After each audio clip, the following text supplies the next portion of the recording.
The morning began with the rattle of a shopping cart and the hiss of a distant truck. A 1998 Civic sat low in the far corner of a Walmart lot, windows fogged, breath making small clouds.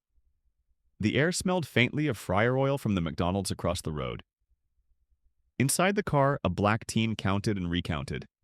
Joseph held the numbers like pebbles in his palm. $347 total. Nearly empty tank, one bottle of arthritis pills they could not afford to refill. His little sister, Cynthia, slept with a pink backpack for a pillow. Their grandmother, Susan, 64, kept her hands tucked into sleeves, the joints stiff as if winter had moved inside them. He had been awake all night doing math no teacher assigns. Gas or medicine? Breakfast or bus fare? School lunch was a few dollars a day, still too many dollars. Each choice felt like a door that closed another door. Who taught you to make decisions like this at 15?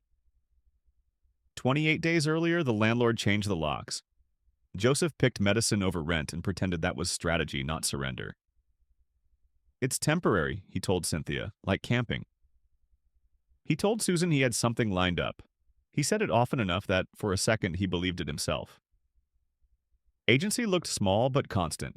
He mapped bathroom breaks so the same crew wouldn't notice them washing up each dawn. He had tried every counter and stockroom that might take someone his age. "Come back when you're 16, the manager said, the phrase clicking like a turnstile. He deleted his friend Joseph's text, "Where are you, bro?" because he couldn't explain the one thing that mattered. Before she died, his mother made him promise. In the hospital room, the beeping monitor and a wilting get-well balloon, a smell of antiseptic and orange juice. "Take care of them," she whispered. "And remember, we help people, even when it costs us." He said yes then, easy, because love makes everything sound possible. Now the Civic's dashboard was cracked like dry land. Susan stirred, winced, tried to unknot her fingers. Cynthia mumbled, "Why does my tummy hurt?" Joseph pictured a grocery aisle, bread, bananas, a single rotisserie chicken, then felt the price of it land in his chest. He counted the cash again. Still, $347. He opened the door. Cold air stung.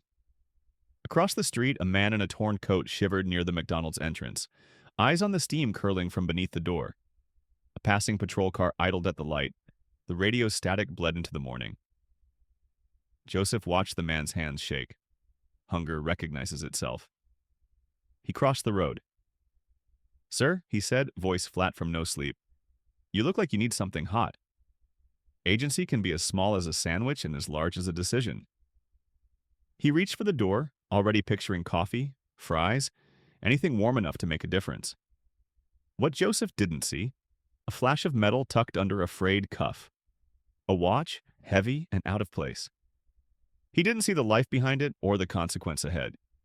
He knew only his mother's lesson, the one that made less sense the hungrier they got.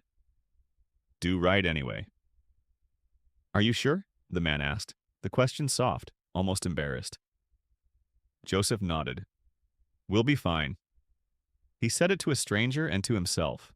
He said it for Cynthia and for Susan, and for the kind of future you have to speak aloud before it exists. Maybe you think this is a story about charity. It isn't. It's about a teenager building a bridge across a ditch he didn't dig. The bridge is made of choices. To stay in school when you can't shower, to stand in line for meds you can barely pay for, to spend dollars you need on a meal someone else needs more. What happens next will change everything for his family. But even before that turn arrives, something already shifted. A boy who was told to wait until he was 16 decided not to wait to be human. Dawn scraped across the Walmart lot. A shopping cart squeaked. Diesel hissed. Inside a dented Civic, 3 breaths made small clouds on the glass. Susan tried to sit up and gasped. "Morning, baby." Her fingers stayed curled, knuckles swollen like knots in wood. Joseph said he felt fine. He didn't. Cynthia woke next. "Joseph, I'm hungry." The words landed like a fist. He sifted the money again. $347, imagining gas, medicine, and something warm for his sister. How do you keep a promise with numbers this small? By 7, they rolled to a gas station where day labor sometimes started at sunrise. No contractor today. By 8, he parked behind the library so Susan could use a clean bathroom and a padded chair while Cynthia went to school. He told the office they were staying with relatives during repairs. The hand dryer roared. Susan smiled like heat was medicine. After drop-off, he walked 2 hours looking for anything, sweeping lots, moving boxes, unloading pallets. Managers shook their heads. Come back when you're 16. He timed their bathroom breaks at McDonald's so the staff wouldn't notice a pattern.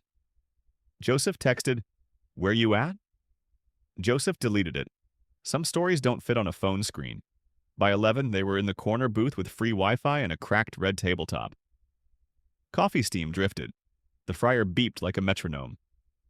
Outside, a man shivered on the concrete.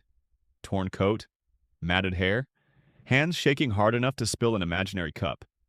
He looked the way Joseph feared his family looked to everyone else. $347 could buy one small meal and a bus ride, or it could buy someone else a hot breakfast right now. Which hunger do you answer first? 6 hours earlier, a mirror gleamed in a high-rise. Thomas dabbed makeup dirt along his jaw, pulled on a ripped jacket tailored to look cheap, and slid a heavy watch beneath the sleeve. Today, he told his assistant, or I stop. For 3 months, he'd run a private trial he called a test of character. Different corners, different crowds, different times. The notes in his phone told a bleak story. Most people looked through him, some tossed coins without a word. A sliver paused to ask a question. When he asked for food, almost no one bought it, especially if it meant real sacrifice. He was 55, rich from tech, and lately, very alone. A wife buried with words left unsaid. A daughter who wouldn't call back. He wanted to give his fortune to someone who would build help that reached people, not just overhead and reports. He didn't trust committees. He trusted the hard choice in a cold morning. So he waited by the McDonald's door, watch hidden, breath fogging. The smell of coffee rolled out each time the door swung. He had almost convinced himself the day would be like the others. Joseph stood, glanced at the money, then at the man. His mother's voice cut through the noise of the fryers and the ache in his own stomach. We help people, even when it costs us. He crossed the parking lot. Sir, he said, can I get you something hot? The man blinked, surprise cracking through the mask. Are you sure? Joseph nodded. We'll manage. He pushed the door. Warm air hit his face. He pictured a sandwich, coffee, maybe fries for Cynthia later if anything stretched. The receipt would rattle in his pocket like a small flag. Does kindness count if no one sees? It counts because someone eats. This isn't a parable about charity. It's a map of power and choice. A black teenager, locked out of housing and work by rules he didn't write, still exercises the one power he has: to turn care into action. That choice will change what happens next. But even before the twist arrives, something already changed. Joseph refused to let fear decide who he is. Sunset was his deadline. Thomas had promised himself that if no one met his measure of character by day's end, he'd sign the checks, fund conventional charities, and stop looking for one rare person. At 11:30, he settled on the sidewalk outside a McDonald's he'd scouted for weeks. Working families came here. People who knew the arithmetic of choosing gas over groceries. Traffic hummed. Every time the door opened, warm air and coffee drifted out. A beat-up Honda crept into a far space. 3 figures inside: an elder with careful hands, a girl hugging a backpack, a boy counting a small stack of bills like they might evaporate. Even at a distance, Thomas recognized the practiced choreography of living in a car: the neat pile of belongings, the quick inventory before stepping out, the way hope and caution share a glance. The teenager headed toward the entrance, then paused. He looked back at his car. He looked at the money again. He looked at Thomas. Those eyes held concern, not pity. Sir, the boy said, keeping a respectful distance. You doing okay? You look hungry. Thomas had heard those words in many voices. This one sounded like a hand offered palm up, not palm down. He stuck to his script. Haven't eaten in 4 days, son. Been trying to find work. How long you been out here? The boy asked. 3 months, Thomas said. That part, the loneliness inside it, was true enough to sting. Got a daughter somewhere. Haven't spoken in a while. What's your name? The boy asked. In 3 months of testing, almost no one had asked that. Thomas. I'm Joseph, the boy said. And Thomas. Whatever happened, you matter. You're somebody's dad. The words lodged under the disguise. Thomas felt his throat tighten. He had built companies faster than he'd built trust. A watch hid beneath his sleeve. Shame hid beneath that. Joseph studied him, then the cash in his own hand. Question turned to choice. When's the last time you had, like, a real meal, not scraps? Somebody sitting with you. Thomas searched his memory and came up empty. Even in his other life, he ate alone at a stone counter that echoed. Come on, Joseph said. Let me get you something hot.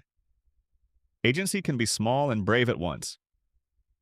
Joseph walked toward the door. The chime pinged. Heat spilled over his face. He counted quickly in his head. Gas, a bus ride, Grandma's pills, then pictured a tray he'd carry to the corner booth where Susan could rest and Cynthia could split a few fries later. A cashier noticed them right away. Kimberly, 22, had clocked this family for weeks. The quiet morning routines, the way the boy learned prices by heart, the tender way he helped the elder woman sit. The fryer beeped like a metronome behind her. Coffee steam curled over the counter. Can I help you? She asked. Yeah, Joseph said, eyes on the glowing menu board. 2 value burgers and a large coffee, please. He knew exactly which line item stretched furthest. He'd rehearsed this in his head more times than any school speech. Kimberly tapped the screen. That'll be $3.50. Joseph's stomach dropped. He was 3 cents short. He patted both pockets, checked the inside of his jacket, thumbed the corner of his wallet as if it might shake out a miracle dime. Nothing. Heat rose to his cheeks, not from the fryers, but from the kind of embarrassment you learn to swallow because there isn't time for it. Thomas watched the search, the calculation, the quiet shame. Here was the thing he had been testing for. Not generosity without cost, but generosity with a cost you can feel in your bones.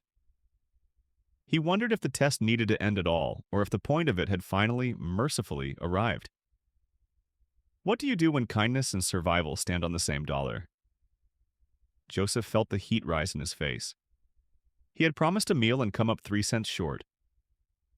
I'm sorry, he whispered. I thought I had enough.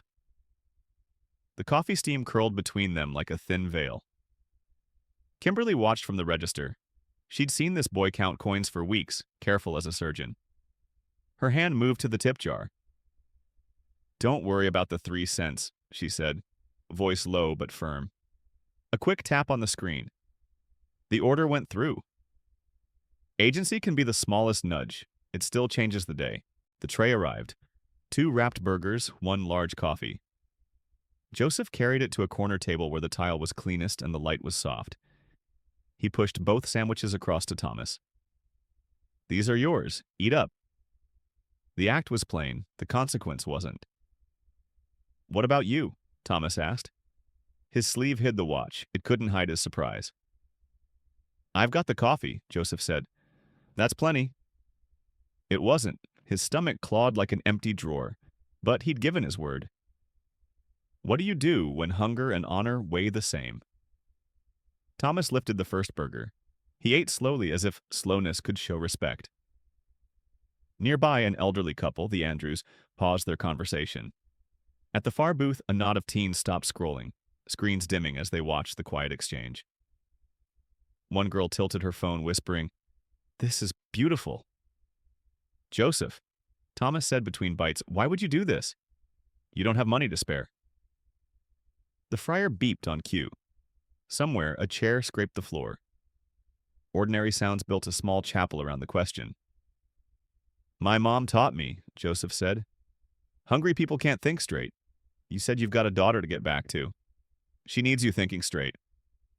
He sipped the coffee. It bit his tongue. We help people, especially when we have almost nothing. That's when it counts. Thomas's eyes watered. In 3 months of tests, he'd hoped for decency. Here was sacrifice. Tell me about your family, he asked. Me, Grandma Susan, and my sister Cynthia, Joseph said. He hesitated, then let the truth land. We sleep in the car. It's temporary. I'm working on fixing it. Shame tried to creep in. He didn't let it stay. Agency can look like speaking plainly. Mrs. Andrews stood a 20 clutched in her hand. "Excuse me, young man," she said, voice trembling with purpose. "Let us buy you both more food." Joseph shook his head. "Ma'am, that's kind, but—" Mr. Andrew joined her. "Son, you just spent your last dollars on a stranger. Let us spend some of ours on you." Contrast turned into chorus. Soon the room shifted. The teens ordered apple pies. A man in a suit left $10 on the edge of the tray like a note. Kimberly returned with extra fries and a warm smile. 3 years here," she said quietly, "and I've never seen anything like this." Through it all, Joseph kept his eyes on Thomas. "Eat," he said. "Then call your daughter." He slid the coffee closer, the cup lid clicking softly. The small sounds of care, beep, crinkle, click, could be louder than any speech. "If you were there, what would you have added to the table?" "I thought I had enough," Joseph whispered, heat rising in his cheeks. Coffee steam blurred the space between them. Kimberly saw the scene and felt something in her chest pull tight. This kid was about to break his word over 3 pennies. She dipped a hand into the tip jar. "Don't worry about it," she said, voice firm as she tapped the register. The tray arrived. 2 wrapped burgers, 1 large coffee. Joseph carried it to the corner where the light was soft. He set the cups down, slid both sandwiches across the table. "These are yours. Eat." Thomas blinked. "What about you?" Joseph lifted the coffee. "I'm good." He wasn't. His stomach felt like an empty drawer. But a promise is a promise. What do you do when hunger and honor cost the same? Thomas unwrapped a burger and ate slowly, as if slowness could show respect. The fryer beeped like a metronome. The coffee's bitter smell drifted up. One object kept time: the receipt, folded and refolded in Joseph's palm. A gray-haired couple at the next table, Mr. and Mrs. Andrew, had watched from the first word. "Harold," she whispered, "did you see that?" At the back, a ring of teens lowered their phones. One girl hit record and breathed, "This is beautiful." "Joseph," Thomas asked, "why would you do this? You don't have money to spare." Joseph took a careful sip. "My mom told me something before she passed," he said. "Hungry people can't think straight. You said you've got a daughter. She needs you thinking clear so you can get back to her." Thomas stopped chewing. Advice offered by a boy skipping his own meal. "Your mother was wise," he said. "She was," Joseph answered. "She taught me we help people, especially when we've got almost nothing. That's when it counts." Do we believe that as a nation, or only when it's easy? Thomas's eyes shone. For months he'd looked for simple decency. Here was something harder: sacrifice. "Tell me about your family," he said. "It's me, my grandma Susan, and my little sister Cynthia," Joseph replied. He hesitated, then told the whole truth. "We're in our car right now. It's temporary. I'm working on a way back." Mr. Andrew stood, a 20 in his hand. "Excuse me, young man," he said gently. "Let us get you both more food." Joseph shook his head. "That's kind, sir." Mrs. Andrews stepped closer. "You just spent your last dollars on a stranger. Let us spend some of ours on you." The room shifted. The teens ordered pies and slid them over with shy smiles. A man in a suit tucked a 10 under the tray and walked away. Kimberly returned with extra fries. 3 years working here," she said softly, "and I've never seen anything like this." When did we decide that ordinary people can't make extraordinary days? Through the attention, Joseph kept his focus on Thomas. "Eat first," he said. "Tell me if you need anything." He nudged the cup closer. The lid clicked. He wasn't auditioning for praise. He was practicing the only power he owned, the power to turn care into action. "Thomas," Joseph said as the meal wound down, "when you're done, let's figure out how to call your daughter." The receipt crackled in his fist, small as a flag, steady as a vow. "Promise me something," Joseph said, palm flat on the table, cup lid clicking once. What's that? Don't give up on your daughter. Fathers and daughters need each other. My mom said that. Thomas didn't hide the tears. The friars hissed, the room kept moving. How do you keep hope, he asked, when you've got nothing? Having nothing doesn't make you nothing, Joseph said. It makes you temporarily broke. You still love her. That's the wealth that counts. They stood to leave. Cold air pushed in when the door opened. Joseph steadied Susan with one hand and lifted Cynthia's backpack with the other. On the sidewalk, Thomas made a decision that felt like stepping across a line. I want to give you something. He reached into the torn jacket and pulled out a mud-stained card. The edge was soft from pockets and rain. Morrison Foundation. A name. A number. Call tomorrow. Ask for Karen. Tell her I sent you. Joseph turned the card over, weighing it like a coin. What happens when I call? Thomas offered a small, unfamiliar smile. Your life changes. What you showed me. The world needs more of that. I want to help you build it. They reached the lot. Diesel rumbled. Thomas glanced around for privacy, then lifted his phone. The glow lit his face. Digits filled the screen. Commas, zeros, certainty. This has to be fake, Joseph said, stepping back. Thomas, you don't have to make up stories. It isn't fake, Thomas said. I'm worth $2.3 billion. Joseph laughed, a quick, nervous sound. If you're a billionaire, why sit outside looking hungry? For 3 months, Thomas said. I've been testing myself, and everyone else. Disguise on, watch hidden, same city. I wanted to see who would share with someone who had less. Not out of comfort, out of cost. He took out a clean card this time, edges sharp, letters raised. Morrison Foundation, Thomas. I run a private foundation, he said. In that time, I spoke with over 2,000 people. Joseph, you're the first to pass. Pass what? The character test. You saw pain and acted even when it cost you. A wallet appeared. Thomas counted 10 crisp bills. Take this. $1,000 for today. Joseph stared. Then he shook his head. No, sir. Why not? Your family needs help. Your grandma's medicine, your sister's food. I didn't help you for money, Joseph said. If I take cash now, it turns the choice into a price. That's not what this was. Thomas looked stunned, the phone screen dimming between them. What if it isn't charity, he said, but an opportunity? He scrolled to photos, scholarships awarded, after-school rooms with bright tables, families holding keys. This is why I started the foundation, not only to give, but to lift. That's good work, Joseph said, thumb rubbing the soft edge of the first card. But I still can't take your money. Thomas slid the bills back into the wallet. What if I told you I'm not offering cash? The wind tugged a napkin across the asphalt. The door chime pinged behind them. What if I'm offering a path, and the power to help more people, starting with your own? What would you do in that moment? 3 breaths fogging in the cold, 2 futures in your hand, and a promise you intend to keep. Then what if I said it's a job? Thomas asked. The door hissed behind them. Friar heat gave way to cold air. Not a handout, work. A job doing what? I'm 15. We live in a car. Joseph's breath fogged, then thinned. Finding others like you, Thomas said. People with very little who still choose care. You know what that looks like. His phone screen lit his face like a small moon.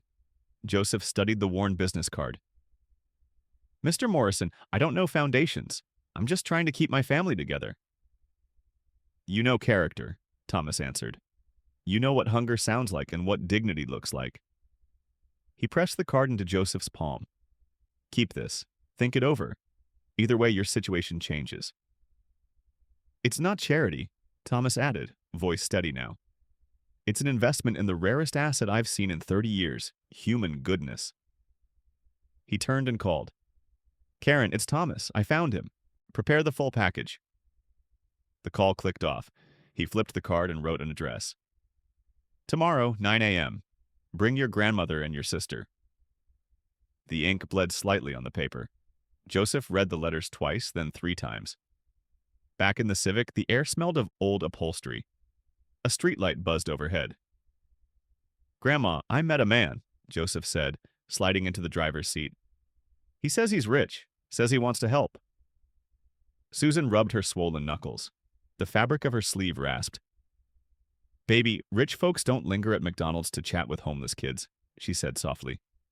"Be careful." "Are we getting a real house?" Cynthia asked from the back, hands wrapped around her pink backpack. Her voice held a hope Joseph hadn't heard in weeks. "I don't know," he said, but something felt different. Across town, elevators chimed in a glass tower. At the Morrison Foundation, keys clicked and a printer whirred. "You're proposing a full redesign," Karen said into her headset. "You're sure?" 15 years of checks and reports, Thomas replied. "Today reminded me why we exist." He paced, shoes quiet on carpet. "We start with one family and build the model around real need." A team gathered in a bright conference room. Not to pry, but to plan. "School records show 3 weeks absent," said social worker Charles, tapping a file.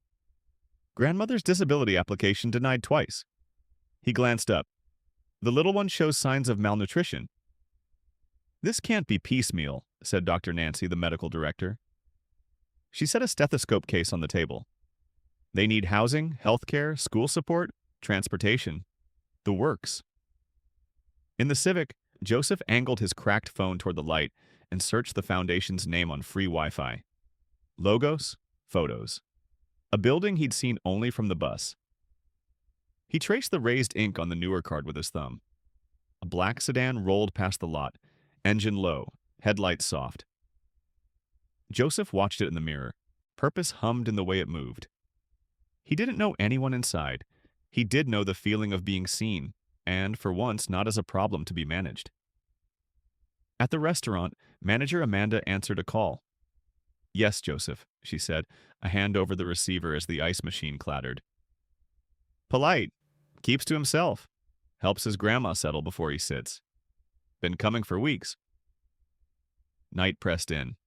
Condensation crept along the windshield like silver ink. Joseph placed both cards on the dashboard side by side, one worn, one crisp. 2 doors. Which one opens into a life where his sister stops asking why her stomach hurts? He closed his eyes and pictured 9 a.m.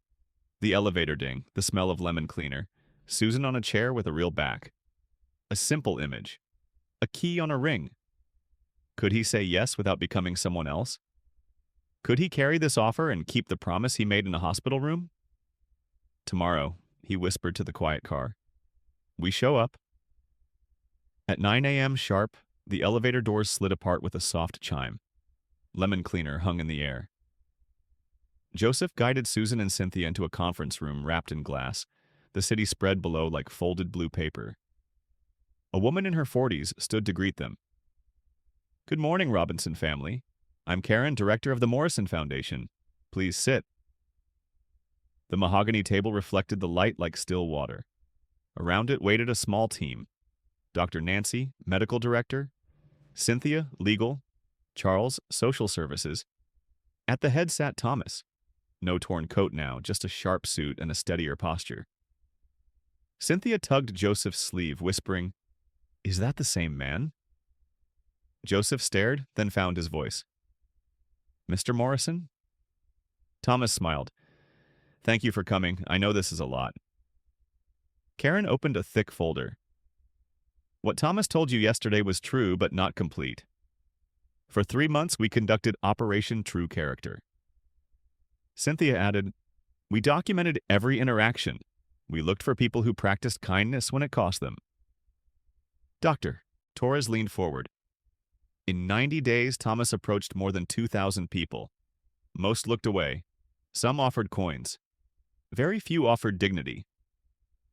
Charles slid a chart across the table. Phase 1. Recognition. Do people even see the person in front of them? Phase 2. Sacrifice. Will they give when giving hurts? Phase 3. Humanity. Do they sit, speak, and listen? Phase 4. Integrity. Do they refuse rewards that rewrite their motives? He met Joseph's eyes. You're the only person who passed every phase. Susan squeezed Joseph's hand.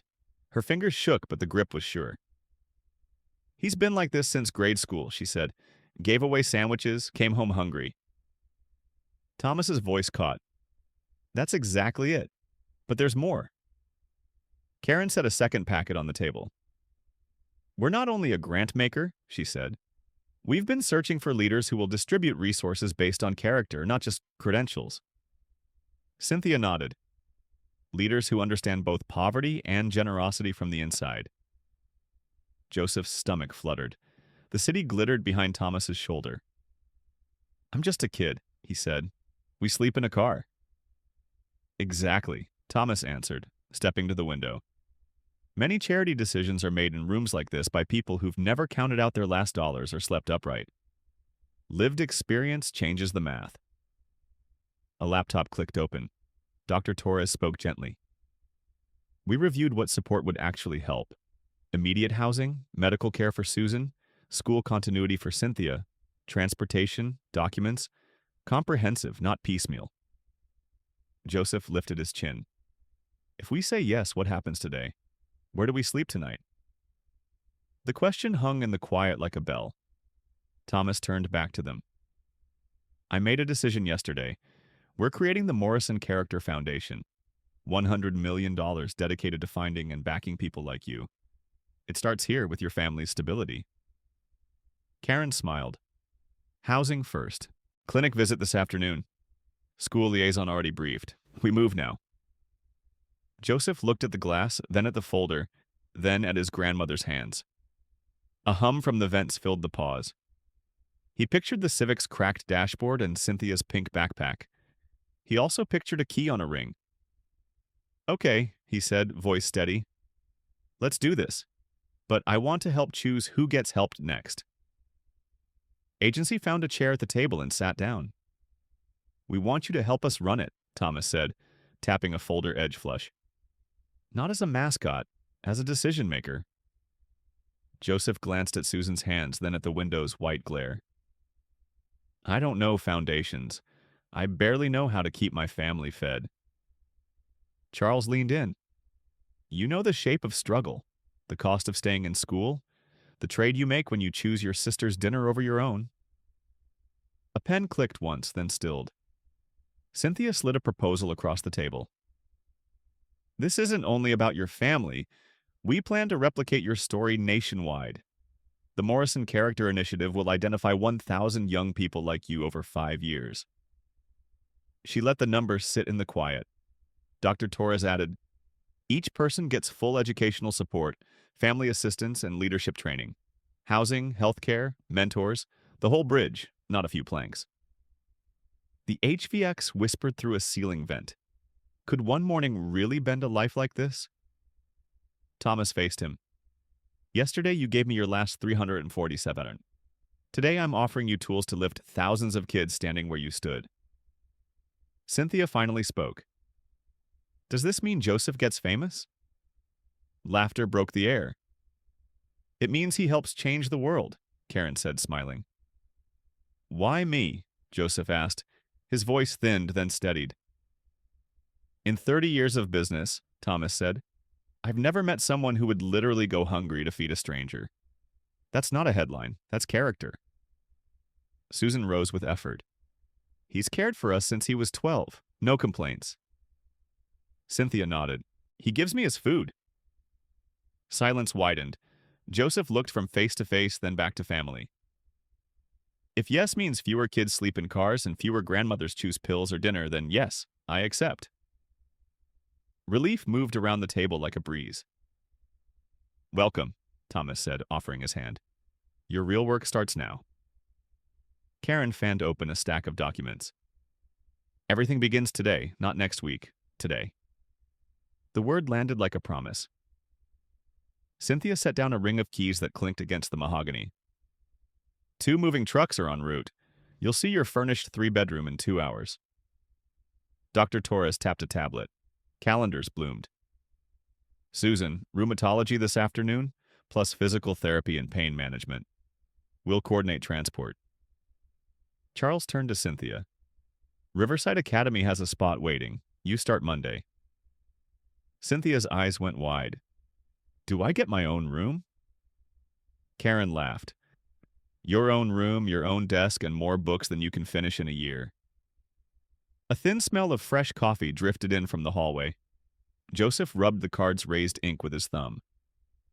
This feels unreal. People like us don't get breaks. Thomas leaned forward. Yesterday you proved a truth. Character isn't what you have. It's what you do when you have nothing. That's the rarest thing. Karen opened a final folder labeled Educational Fast Track. For you, Joseph, tutors, a tailored schedule, paid internship hours at the foundation, a path to formal training without losing your voice. He exhaled. Agency settled into his shoulders like a coat that finally fit. Then let's start with one more rule, he said. No decisions about families without someone who's been hungry at the table. 6 months, Karen said, tapping a blue folder. Private tutors, your GED fast-tracked. Joseph blinked. And after? Direct admission to Columbia University, Cynthia added. Full scholarship, housing, and a monthly stipend for your family. Columbia in New York? Joseph's voice rose, then steadied. Dr. Torres nodded. You'll study philanthropy, business, and social work. Summers in the field with families in crisis, learning from what you've lived. The HVAC whispered above them. A pen lay centered on the table like a quiet promise. Thomas stood by a wall of photographs. Every month you'll shadow me in meetings, he said. You'll learn how programs actually work, how to read character, and when to invest in people, not just projects. Charles slid over a timeline. By graduation, you'll have more hands-on experience than many career professionals. Susan's packet landed next. Comprehensive care, Dr. Torres said. Rheumatology, physical therapy, nutrition, pain management. No copays, no insurance battles. Karen added, you'll serve as a community wisdom advisor, coaching families through systems you've navigated. Salary, $50,000 with benefits. The word advisor made Susan sit taller. For Cynthia, Charles said, turning his laptop. One-on-one tutoring to close gaps. Enrichment in science, art, music, athletics. Regular health, dental, and vision care, Dr. Torres added, opening another tab.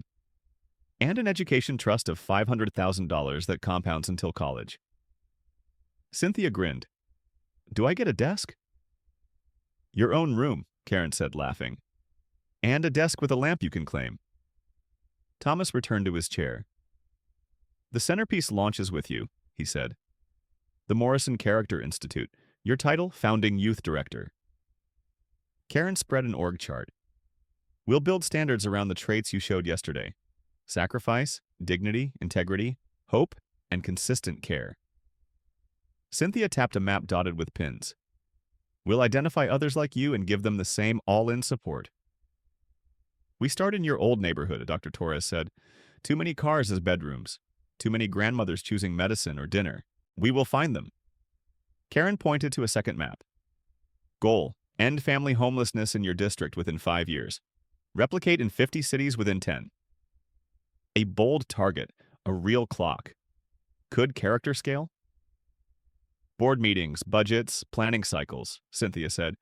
You'll learn the guts of running a major foundation.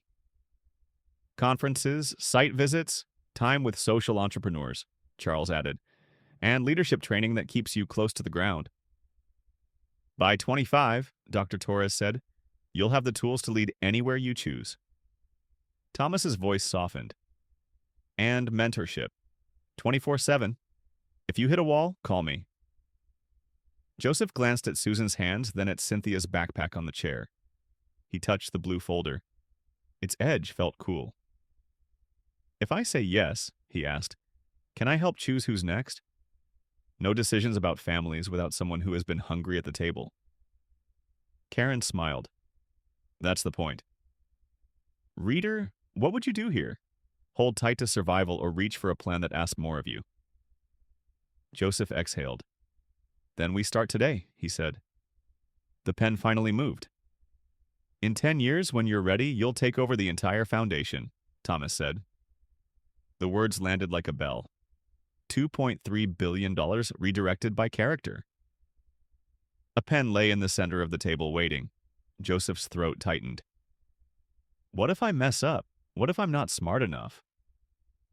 You already made the smartest choice I've seen in 30 years, Thomas answered.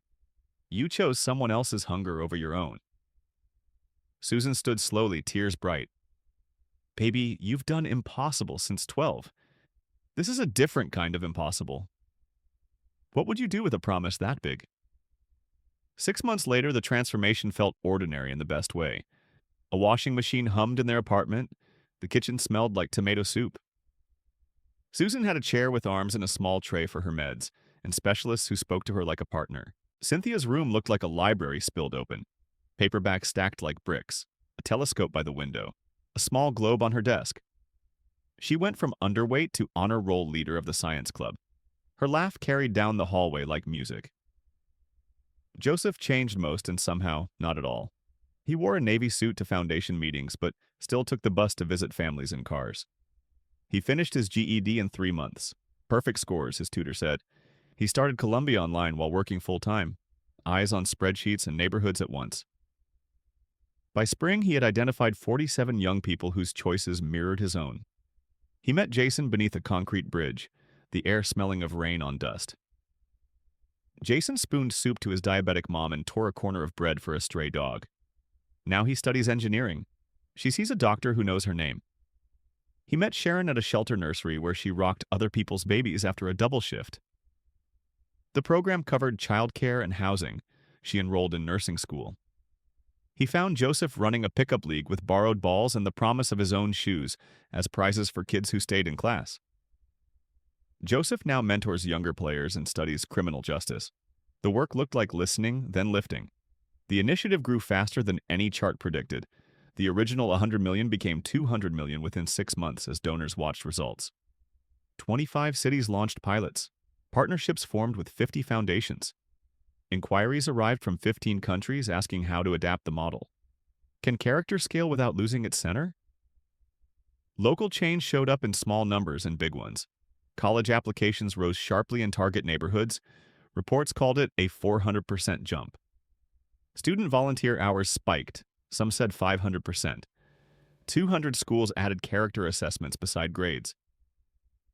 In Joseph's old blocks, 15 new businesses opened, many run by graduates. Rent stabilized. Crime dropped by almost half. Food bank donations climbed by more than half, driven by neighbors, not moguls. One smell replaced another. Fresh paint over mildew. Attention followed. Joseph's TED Talk, The Currency of Character, hit millions of views. A documentary, The $347 That Started a Revolution, won awards. A hashtag spun into a global challenge. Companies announced character-first hiring. Joseph still kept a bus pass in his wallet. On Tuesday nights, he rode to the lot where everything started and asked one question: who else is ready? He never called it a miracle, he called it work. One tray, one key on a ring. One decision repeated until the neighborhood remembered itself.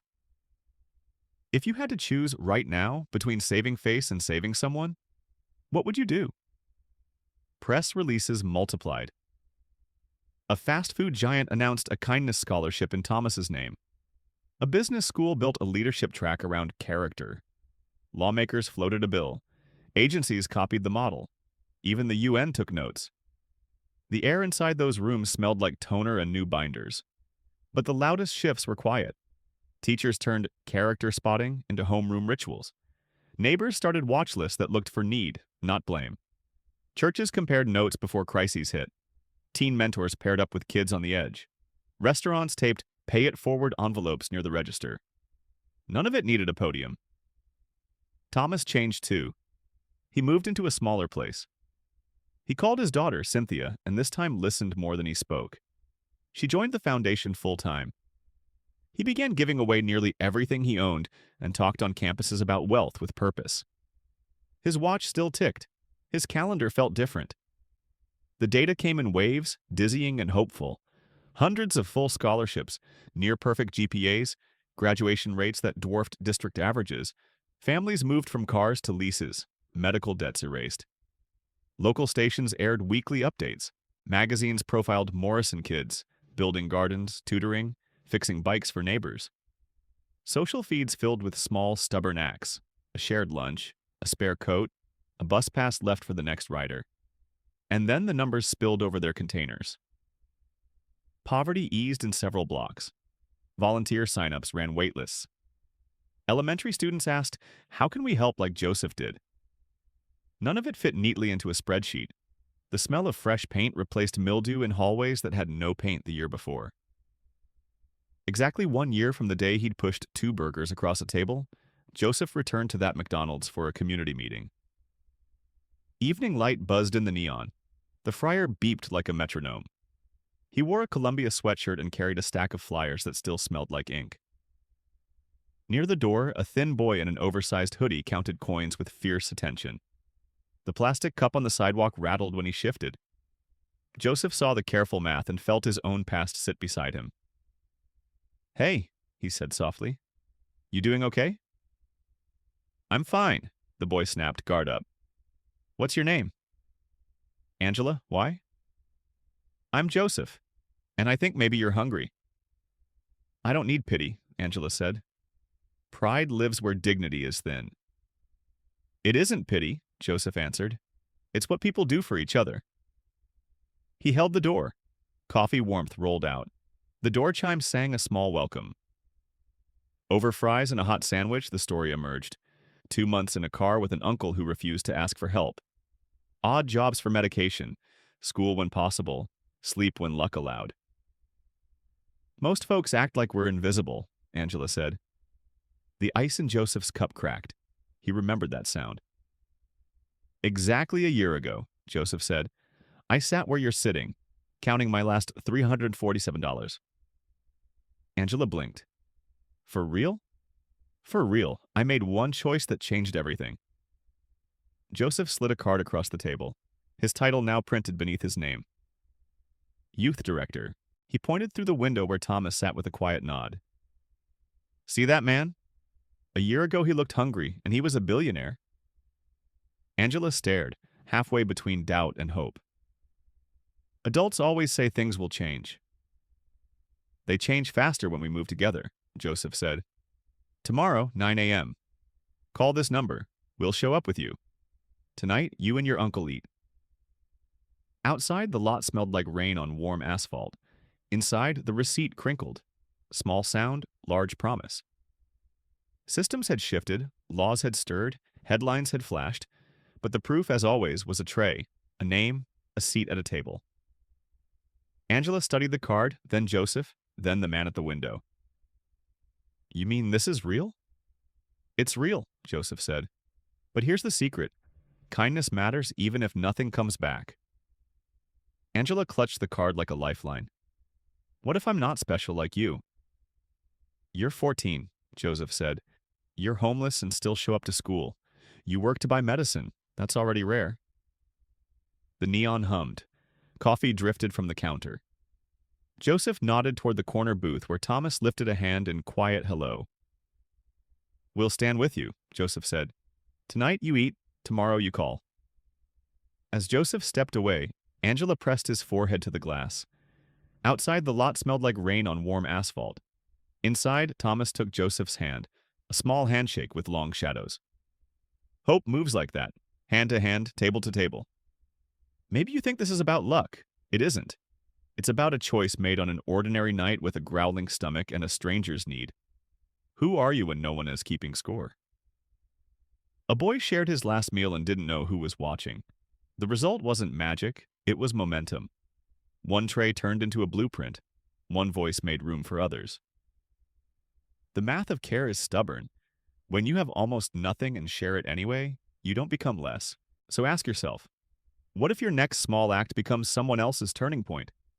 What if the person you help tonight becomes the person who lifts a block, a school, a city? Your empty pocket can still carry a full heart. Your last dollar can be someone's first relief. Your own hunger can feed another person's hope. The distance between despair and dignity is sometimes the length of a receipt. Crinkled, warm, passed across a table. If you've ever helped when you could barely help yourself, you already know the feeling. A door opens and suddenly there's room for two.